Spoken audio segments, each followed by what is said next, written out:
Ating nakbahid ang kasaysayan ng paritigan noong panahon bago dumating ang mga mananaho. Pinabasa ni Rico ang aklat kung saan nakaulat o kasaysayan ng literaturang Pilipino. Simula nang binasa ko ang librong to, hindi na ako naubusan ng mga tanong. Paano nga ba nila naipapasa ang mga kwento noon? Sino-sino ang mga namumuno noon? May kalakalan din kaya ng gobyerno noon? Mga hindi mabilang na tanong na pumapasok sa aking isip. Ang init ano? Ang sila, no?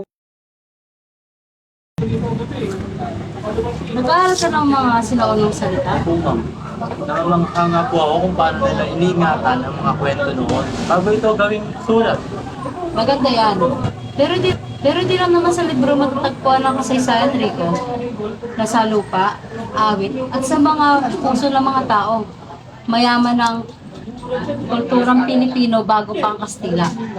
Naipapasa ito sa pasalita sa mga literal meaning.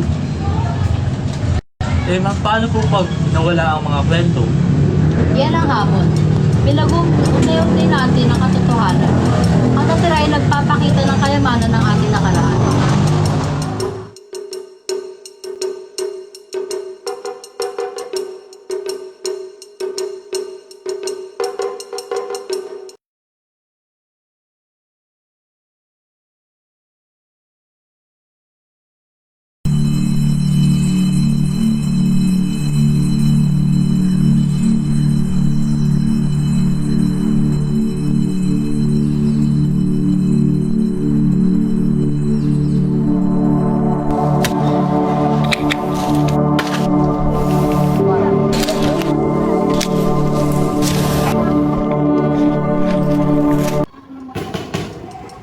Ang mga sinaunang Pilipino ay nahahati sa mga tribo at may kanya-kanya silang mga kultura.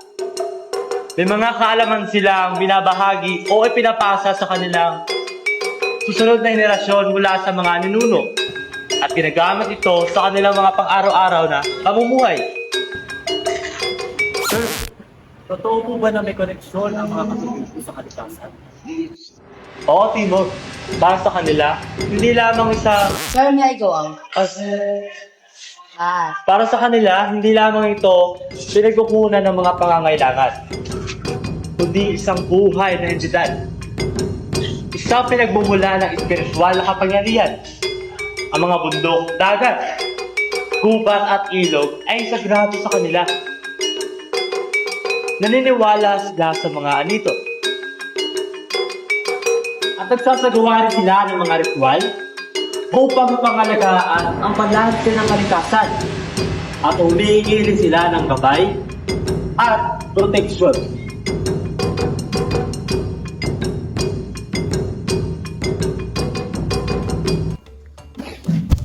Napadpad ng isang estudyanteng siragaya sa lugar kung saan dating namumuhay ang mga katutubo noon upang alamin kung paano nga ba ang naging pamumuhay ng mga sinaunang Pilipino noong panahon.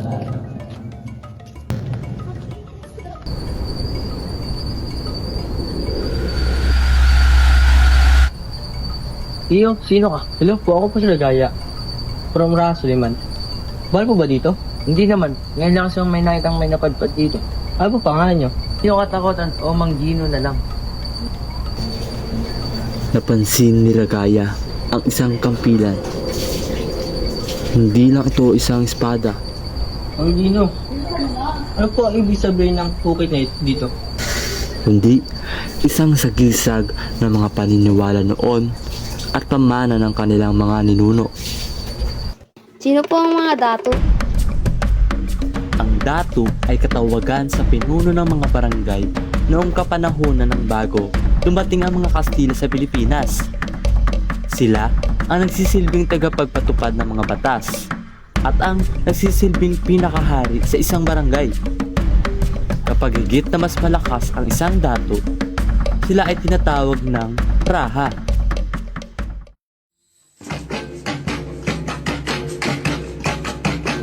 Sa puso ng ating mga kabundukan, sa mga liblib na barangay at sa mga isla na hiwalay sa modernong mundo ay nananatili ang isang yaman ng kultura na buhay pa rin hanggang ngayon.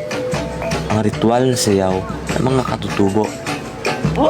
Higit pa sa simpleng galaw at tugtog, ang mga sayaw na ito ay isang bintana sa kanilang mundo, sa kanilang paniniwala at sa kanilang pakikipag-ugnayan sa kalikasan at mga espiritu. Sa bawat indayog ng kanilang katawan, sa bawat tunog ng kanilang mga instrumento, at sa bawat awit na kanilang inaalay, ipinapahayag nila ang kanilang paggalang at pasasalamat sa mga Diyos, sa mga espiritu ng kalikasan at sa kanilang mga ninuno. Ang ating mga katutubo, ang ating mga sayaw, ang ating kultura, ito ang tunay na yaman ng Pilipinas.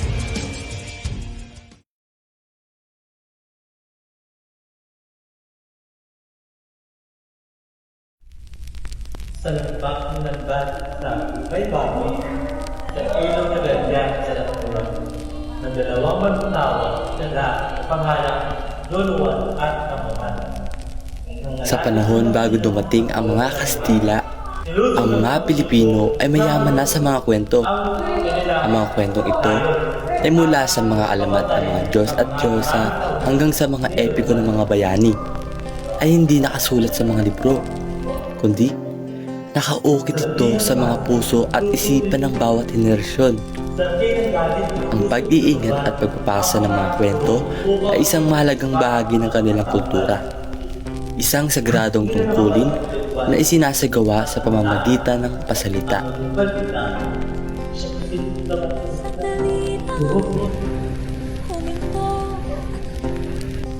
Ang pag-iingat at pagpapasa ng mga kwento ay isang patuloy na proseso. Ang bawat henerasyon ay nagdaragdag ng kanilang sariling interpretasyon at karanasan sa mga kwento na ginagawa itong mas mayaman at mas makahulugan. Sa ganitong paraan, ang mga kwento ay hindi lamang nagiging bahagi ng kasaysayan. Ang mga ito ay nagiging bahagi na rin ng identidad ng mga Pilipino.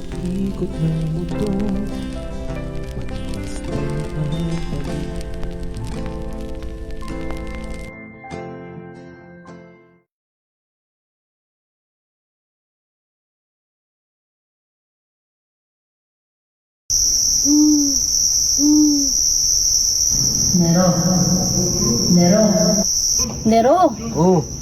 ano naman ang iniisip mo?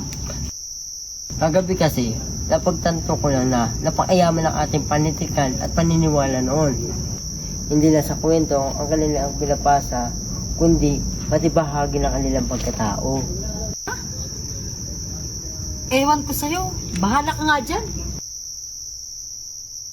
Sa kabuuan, ang Philippine literature noong panahon ng pre-colonial ay ipinapalaganap sa pamamagitan ng pasalita upang maipasa ito sa mga susunod na henerasyon. Ang aming video presentation na Alon ay isang makasaysayang pagsasaliksik sa panitikan at kultura ng mga sinaunang Pilipino. Ipinapakita namin dito kung paano ang ating mga kwento, tradisyon at paniniwala ay naging mahalagang bahagi ng ating pagkakakilanlan. Pinagsanib namin ang modernong pananaw at mga eksenang lumilibot sa nakaraan upang ipakita ang koneksyon ng kasalukuyan sa nakaraan.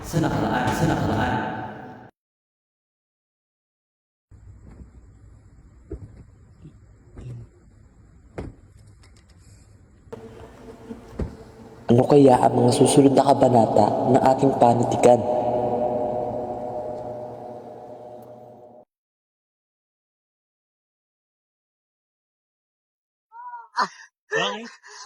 Bakit? Ay, tinapos. May manyo ko dito. Tinapos kayo niya kaganon, no? Yung kaganon, no? Ikaw pa naman kay Ramos, eh. May manyo ko dito. Jeepney driver. Yung record. Yan.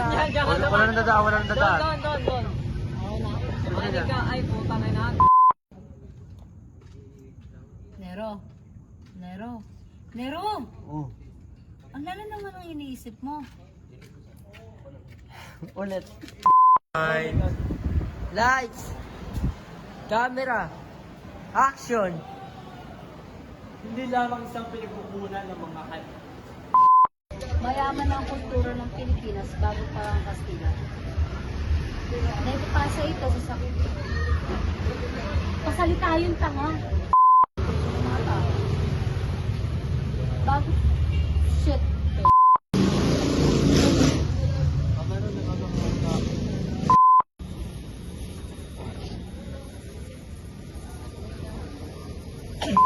Ano po pangalan nyo? Ako po si Gino. Ano? Ako si...